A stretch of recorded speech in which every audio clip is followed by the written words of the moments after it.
Desde hace algunos años, en Perú se ha producido un interesante cambio en el fomento de su gastronomía, lo que la ha colocado en una de las más rentables del mundo, pero sobre todo en un orgullo nacional que beneficia el turismo e impulsa a la producción local.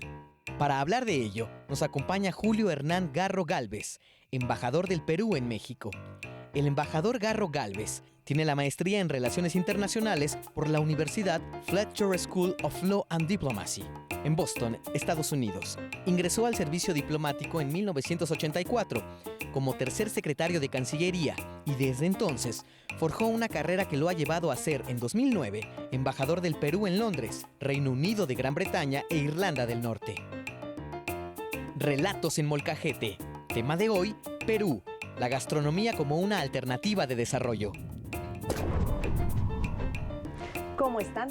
Sean bienvenidas y bienvenidos a Relatos en Molcajete. Mi nombre es Carla Sentíes y es un honor tener en este programa a Julio Hernán Garro, embajador de Perú en México, a quien saludo con mucho gusto. Embajador, gracias por acompañarnos. Gracias, Carla, gracias por invitarme. Un gusto estar con ustedes en este programa tratando un tema tan cercano a mi país. Qué bien, pues empecemos por contextualizar un poco. ¿Y cómo era la gastronomía peruana antes de la llegada de los españoles y cómo se fue transformando con estas migraciones importantes que fueron llegando al territorio? Bueno, sí, yo creo que la gastronomía peruana es probablemente producto de dos grandes influjos. Uno humano, que tiene que ver con las migraciones. Evidentemente la migración española del siglo XVI es la más importante en ese aspecto, pero no es la única. Es un continuum de migraciones en las que la migración africana, que viene asociada a la migración española, las influencias árabes que vienen junto con la influencia española, pero también la influencia china a mediados del siglo XIX, la influencia japonesa a principios del XX. En conjunto, todos estos distintos grupos humanos han hecho lo que es nuestra nacionalidad y también, por supuesto, lo que es nuestra comida. Han hecho que las influencias culturales y los diversos productos de las distintas zonas se mezclen con estas migraciones para producir lo que es la gastronomía peruana de hoy. Vemos una gran riqueza, ¿no?, en la gastronomía peruana a través de todos estos migraciones. Entonces tenemos toda la parte histórica y a través de todos los productos que nos dan las diferentes regiones, como bien platicas. Y todo esto ha derivado en un boom gastronómico muy importante. ¿De qué se ha tratado este boom que representa Perú? Bueno, el boom es producto de esta mezcla y reflejo de alguna manera de lo que es nuestra identidad cultural, que en los últimos años ha llegado a ser conocida más allá de nuestras fronteras, en lo que de alguna manera se ha convertido casi en una imagen del país, porque creo que en muchas partes se ubica al Perú ya también por el tema gastronómico, un país que había sido regularmente reconocido por su riqueza histórica, geográfica y otros factores. Bueno, se viene a sumar este nuevo elemento que hemos dado ya en llamar el boom y que se ha convertido en una marca del Perú en el exterior. ¿Cuándo y por qué inicia este movimiento? Bueno, yo diría más o menos los últimos 10, 15 años, es relativamente reciente, de alguna manera coincide con este reconocimiento de la importancia cultural que tiene la comida en distintas partes del mundo y que encuentra en el Perú un depósito, un repositorio de cultura, de gastronómica, que no era conocida en el mundo y que empieza a ser reconocida primero en América Latina y después más allá de nuestra región. La quinoa, por ejemplo, que se ha vuelto es un producto que ha existido históricamente y que se comía en algunas partes de los Andes peruanos, pero por ejemplo las grandes ciudades, Lima, inclusive en Lima, no eran tan conocidos y que ahora se han convertido, gracias a este boom, no solo en un elemento nuevo, nutritivo, que ha aportado tantísimo a la nutrición sana de nuestros niños, sino además también un producto de exportación importante que ha alimentado que la agricultura de nuestros pequeños productores, sobre todo de zonas de altura en los Andes, por ejemplo. Pues sí, una diversidad importante que no se queda solo en Perú, sino que ahora también va al mundo entero y que ha enriquecido la gastronomía pues, de diferentes países. Vamos a continuar platicando en un minuto. Claro que sí. Les recordamos a nuestros televidentes que pueden seguirnos en las redes sociales de Televisión Educativa, Facebook TV Educativa MX y Twitter @TV Educativa MX, además de visitarnos en www.televisioneducativa.gov.mx. Tenemos que ir al primer corte, no sin antes invitarlos a ver este espacio literario.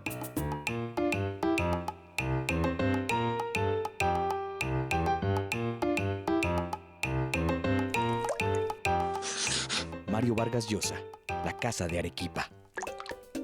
La casa en que nací, en el número 101 del Boulevard Parra en Arequipa, el 28 de marzo de 1936, no tiene ninguna distinción arquitectónica particular, salvo la vejez, que sobrelleva con dignidad y que le da ahora cierta apariencia respetable.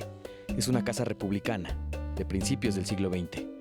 Había oído en la familia que desde su lado este se tenía una magnífica vista de los 3 volcanes tutores de mi ciudad natal.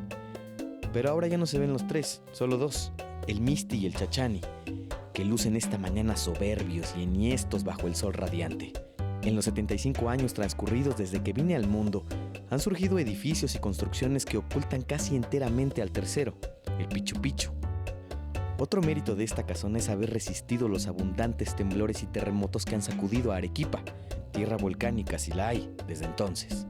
Consta de 2 pisos y desde su terraza trasera se divisa una buena parte de la sosegada campiña arequipeña, con sus pequeños huertos y chacras. Su jardín delantero está completamente muerto, pero las lindas baldosas modernistas de la entrada brillan todavía. La familia Llosa alquilaba el 2º piso a los dueños, la familia Vinelli, que vivía en la planta de abajo.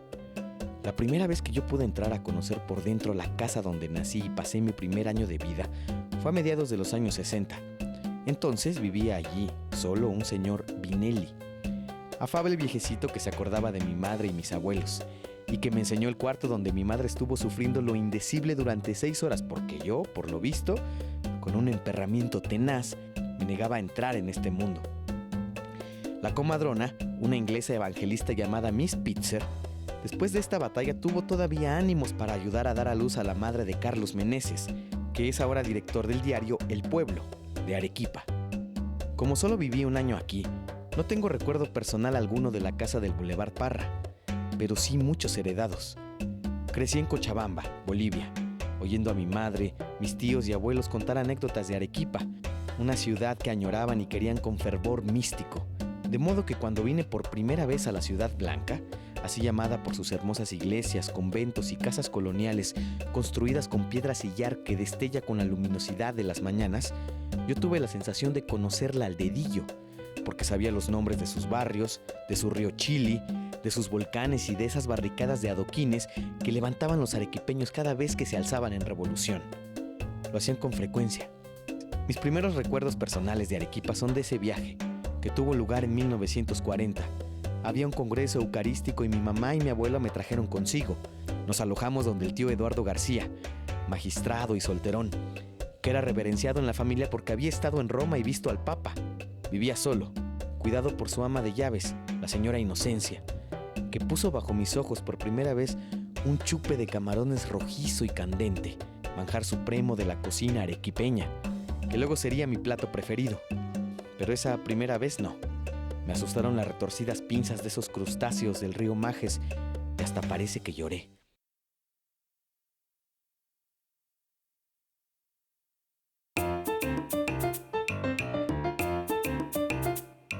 Ya estamos de vuelta con el embajador de Perú, Julio Hernán Garro, para seguir conversando sobre esta interesante etapa en la gastronomía del Perú.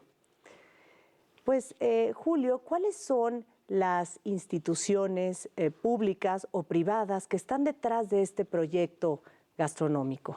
Surge de un esfuerzo conjunto, tanto de instituciones privadas como públicas. Como siempre, el sustrato es un elemento cultural que estaba ahí, no es que algo se crea, no lo crea nadie, ¿no es cierto? Estaba ahí, viene del pueblo, de la población peruana, de nuestra cultura, pero evidentemente necesita de un apoyo, y lo que ha sido interesante en estos años es, creo, el comprobar que el Estado y los privados han podido participar de una manera coordinada, conjunta, a veces surgiendo de lo que ya hay, otras veces creando cosas. Claro. El sector privado ha sido sustantivo, y ahí yo quisiera empezar por ello, destacando a la PEGA, la Sociedad Peruana de Gastronomía.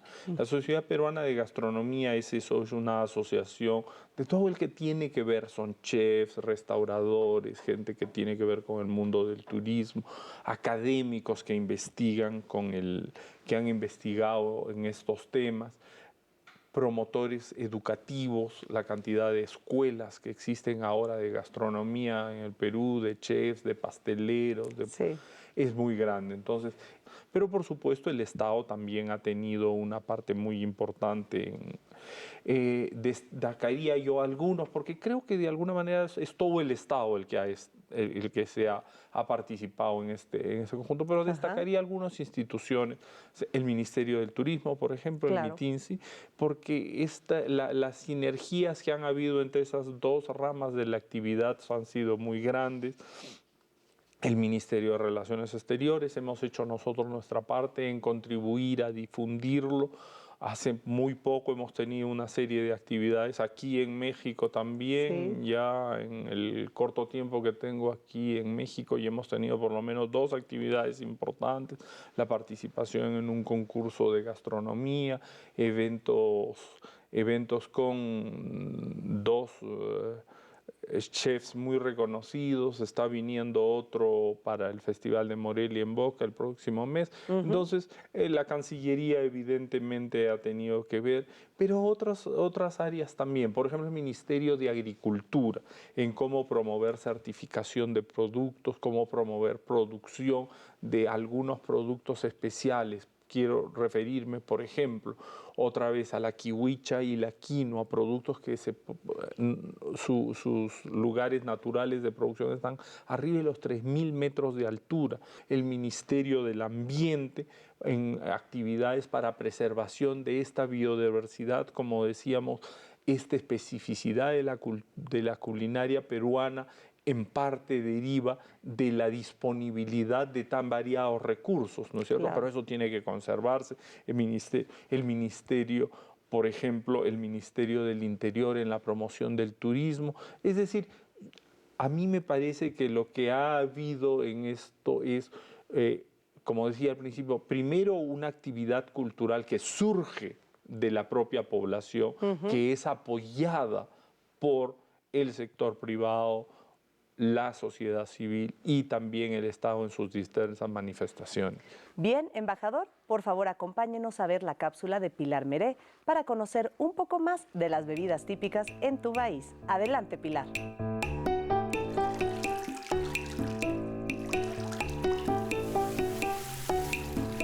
Bebidas típicas de Perú. ¿Qué tal? Bienvenidos a una cápsula más de bebidas. Soy Pilar Meré y hoy hablaremos de las bebidas típicas de Perú: pisco, chicha morada, mate de coca, chicha de jora, cachina, ubachado, masato, inca cola, aguajina, chuchuhuatzi.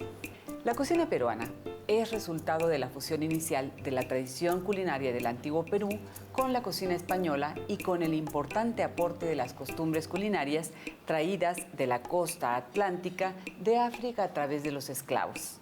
Francia, posteriormente, también ejerció influencia cuando muchos chefs huyeron de la revolución en su país y se refugiaron en Perú. Más adelante, podemos observar las inmigraciones del siglo XIX de los chinos, cantoneses, italianos y japoneses. Perú es, por lo tanto, un mosaico de gastronomía de 4 continentes en un solo país. A la par, las bebidas representan un sello de la identidad actual del Perú. Entre ellas destacan la chicha morada, que es una bebida preparada con el maíz morado hervido, al cual, una vez frío, se le agregan trozos de piña, gotas de limón, azúcar y hielo al gusto. Actualmente existen versiones envasadas de este refresco producidas por compañías transnacionales. Otras formas de chicha existentes en el país son la chicha arequipeña, la chicha de maní, la chicha de kiwicha y la chicha loretana. El mate de coca peruano, que es una infusión que se consume a nivel nacional, es tradicional de la zona andina, donde se utiliza para contrarrestar los mareos y el mal de altura. Otra infusión tradicional es el llamado té de tilo, que se utiliza como calmante y también en la cultura popular como alivio para combatir el susto, la ojeriza y las maldiciones. Asimismo, se destaca el té de uña de gato, que es una bebida preparada con una planta de la Amazonia, la uña de gato, conocida por sus propiedades medicinales y curativas. Dentro de los licores destaca el pisco del Perú, la cachina, que es el resultado de la fermentación temprana del jugo de uva y es muy popular en la época de la vendimia, que se celebra en el departamento de Ica. El masato es una bebida ancestral de la selva peruana y de la selva sudamericana en general. Se elabora con la fermentación de la yuca. Finalmente, encontramos el huachado, que es una bebida alcohólica típica de la selva peruana, preparada a base de uva macerada, en aguardiente de caña y miel de abeja, muy dulce y embriagadora. Agradecemos a El Refugio del Inca por las facilidades otorgadas para la realización de esta cápsula de bebidas. Esto ha sido todo por hoy. Regresamos con Carla Sentíes y su invitado Julio Hernán Garro Galvez, embajador del Perú en México. Acabamos de ver la variedad de bebidas que Perú ofrece a los nacionales y a los turistas, la misma variedad que encontramos en la comida y que el turismo extranjero aprecia tanto. Continuamos con el embajador de Perú, Julio Hernán Garro.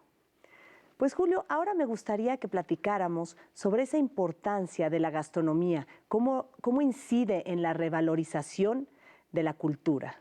Ese yo creo que es un elemento central, gracias por tocarlo, porque el tema de la gastronomía se ha convertido en algo que trasciende a simplemente el aspecto económico que pueda haber en esta actividad y ha tenido que ver con el tema de la revalorización de toda la cultura peruana, yo diría casi con el tema de la identidad nacional.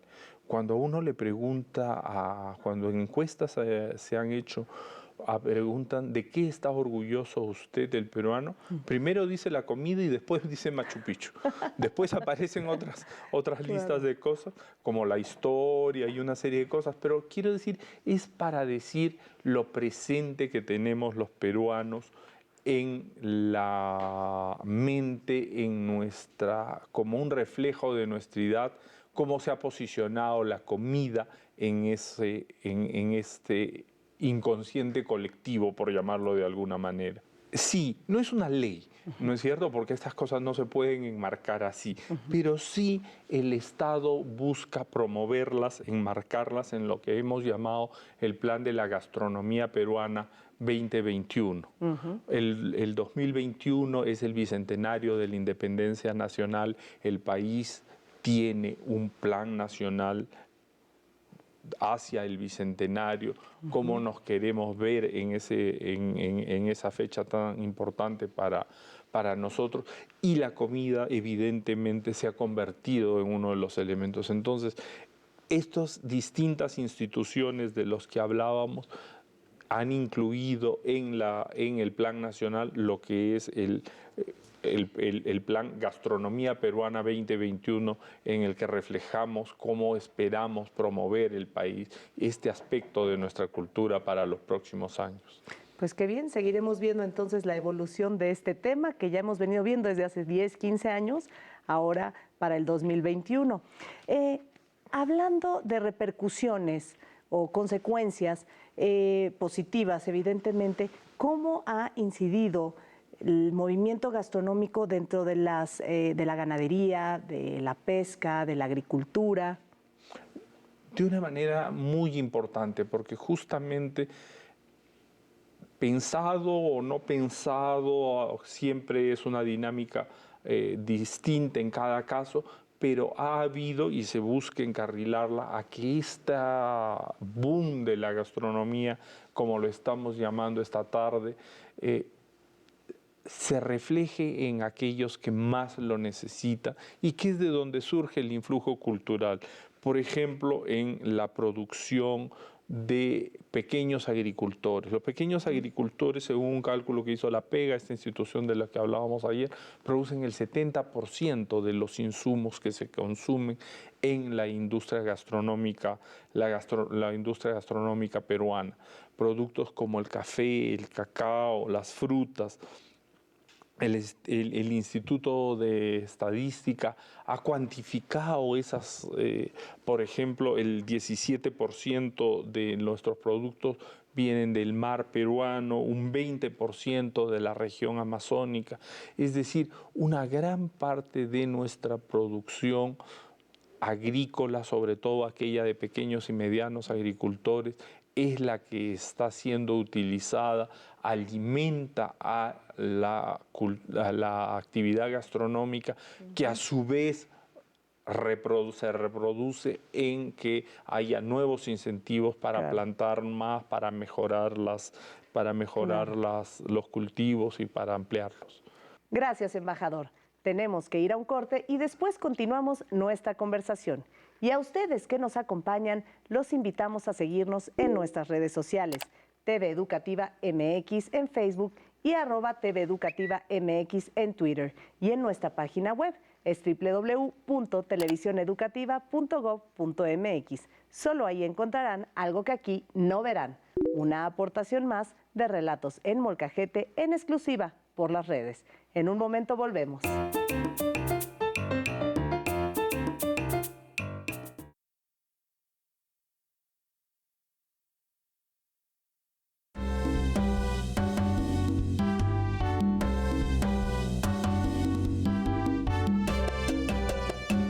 Perú en cifras. La gastronomía peruana está dando de qué hablar al mundo. El desarrollo de este sector es un ejemplo para otras gastronomías de la región. Pero, ¿qué hay debajo de este boom culinario? Echemos un vistazo al interior del país y conozcamos los hábitos de consumo de alimentos entre los peruanos.